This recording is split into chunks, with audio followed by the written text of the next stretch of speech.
তো হ্যালো বন্ধুরা, আপনারা কেমন আছে? তো আগের ভিডিওতে আপনারা অনেক সাপোর্ট দিয়েছেন, তো এই ভিডিওটা একটু সাপোর্ট দেবেন। তো ভিডিওটা শুরু করলাম। रहा नहीं जाता। तड़प ही ऐसी है ना।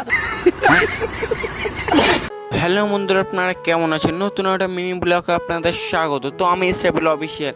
তো আজকের পার্ট 2 আজকের বানাবো প্যারাশুট। তো প্যারাশুট বানাতে গেলে একটা পেপার নিয়ে নিতে হবে। পেপারটা নিয়ে চার সাইড ভালো করে বেঁধে তারপরে উল্টো করে ওর চার সাইডে আগুন ধরিয়ে দিতে হবে। তো আগুনটা এখন ধরাচ্ছি।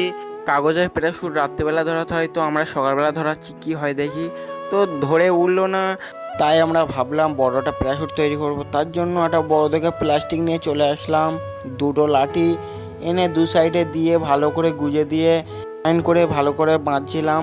মাঝখানটায় ভালো করে না বাঁধলে খুলে যাওয়ার চান্স আছে। তো ভালো করে বাঁধা হয়ে গেলে প্যারাশুটটা বাইরে আনলাম, এনে প্যারাশুটে উঠছে গিয়ে দেখছিলাম। তো এই পরের ভিডিওটা পার্ট 3 আসবে।